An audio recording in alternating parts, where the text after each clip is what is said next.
Apakah agama ini memang diciptakan untuk saling membenci? Apakah agama ini memang diciptakan untuk saling mengkafirkan? Fungsi agama adalah menertibkan manusia.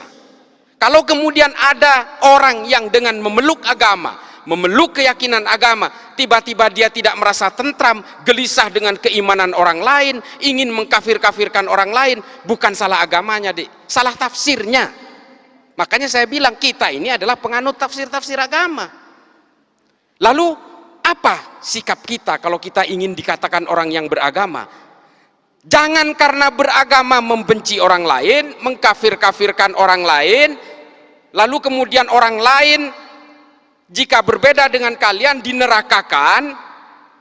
Setelah kalian merasa sudah tidak punya dosa, lalu sibuk menghitung dosa orang lain. Ini artis hijrah tuh kelakuannya tuh.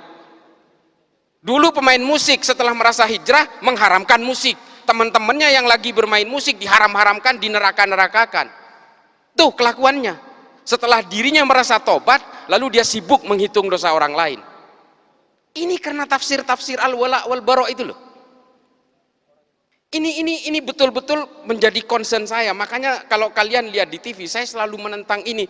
Ayolah bawa agama Islam ini, termasuk agama-agama lain ini, tolong bawa deh ke dalam arah kedamaian, anti kebencian, anti kekerasan. Itu baru beragama namanya.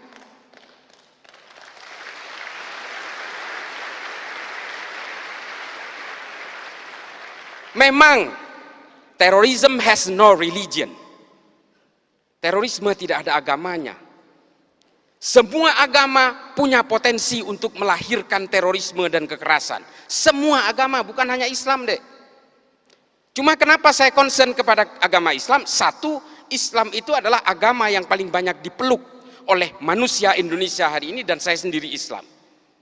Di India terorisnya orang Hindu deh, Bharatiya Janata garis keras. Di Myanmar siapa terorisnya? Orang Buddha deh. Namanya Asin Wiratu. Apakah di Jerman itu ada teroris? Ada, Protestan. Namanya Baader-Meinhof, nama kelompoknya. Apakah di Amerika tidak ada teroris? Ada deh. Namanya White Supremacy, Ku Klux Klan, FARC, Antifa. Tidak ada teroris Islam di sana, itu sedikit. Makanya yang nyerang 9/11 itu dari Saudi semua. Saya ada di sana waktu itu. Saya tinggal di Amerika kurang lebih 6 tahun. Ketika 9/11 saya tinggal di sana. Saya dulu pernah terpapar dengan ajaran-ajaran Ma'alim fil Thoriq ini. Saya meyakini bahwa kalau Islam ingin berjaya, maka Islam harus tegak secara politik. Itu keyakinan saya dulu. Kalau lihat Gus Dur di TV, saya matikan TV-nya. Ini antek Yahudi nih. Saya dulu begitu. Ketika ada orang-orang Islam yang moderat, wah saya matikan TV-nya. Cak Nur apalagi, paling saya benci itu. Nurholis Majid, Allah yarham. Buya Syafi'i Ma'arif, saya ganti channelnya, saya mending nonton yang lain. Itu dulu saya seperti itu. Tapi kemudian saya berusaha mempelajari semuanya. Saya baca buku kanan, buku kiri, buku tengah, saya baca semua. Das Kapital saya habiskan. L'état de Révolution saya habiskan. Ma'alim fil Thoriq, Jahilatul Qarnil Isrin, saya baca semua. Hingga akhirnya apa? Kepala saya menjadi melting pot dari kesadaran-kesadaran kognitif bahwa manusia dan takdir-takdir keimanannya ini selalu berbeda. Kalau saya lahir di Meksiko, saya pastikan 1000% saya Katolik. Saya tidak bisa nantang soal hidayah. Ini benar-benar prerogatifnya Allah. Tapi kalau saya lahir di Argentina, saya Katolik deh. Lalu kemudian dengan takdir-takdir kelahiran itu, apakah kita kemudian seolah-olah, oh karena saya Islam, sejak lahir saya Islam, maka saya yang akan paling menghuni surga. Kalau orang yang berbeda dengan saya pasti masuk neraka. Selalu punya niatan-niatan seperti itu. Demikian juga dengan orang yang Kristen, kalau kalian mau percaya. Orang yang Katolik juga begitu kok. Inilah konsep-konsep dasar keyakinan itu. Lalu apakah saya menganggap semua agama benar? Bukan itu konsepnya. Setiap orang yang memeluk agama pasti menganggap keyakinannya paling benar. Persoalannya, apakah dengan menganggap keyakinan saya yang paling benar, apakah saya harus menyalah-nyalahkan keyakinan orang lain? Kan nggak harus. Itu adalah kesalahan besar, offsetnya di situ.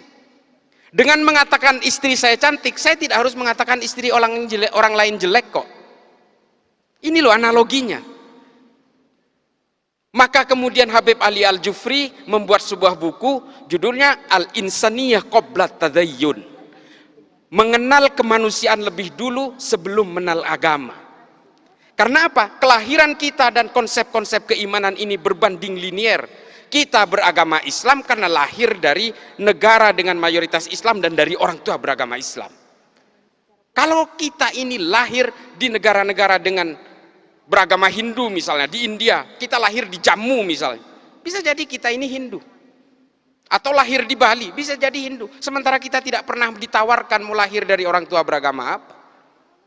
Tiba-tiba kita lahir brojol Islam, ikut keimanan orang tua, lalu I'm the man, I'm the holder of universe. Ini loh penyakit-penyakit orang yang kemudian menghegemoni keimanan bahwa dia itu adalah pemegang kebenaran tunggal. Makanya kalau kita ingat tulisannya Thomas Aquinas dalam Summa Theologica, saya paling memegang ini. Meskipun Santo Thomas Aquinas ini adalah seorang Katolik, bukunya itu saya habiskan. Saya itu pembaca buku, Dek. Ya saya nggak jumawa ya. Saya itu 1000 halaman rata-rata per bulan. Saya baca buku itu. Makanya saya merasa I'm feeling free. Saya merasa merdeka dengan berbagai bacaan yang saya baca ini. Saya betul-betul tidak terbolgol oleh keyakinan-keyakinan sepihak. Kata Thomas Aquinas apa? Hominem unius libri. Saya paling takut kalau ada orang baca satu buku lalu dianggap ini adalah kebenaran paling mutlak. Ini loh, bahaya sekali.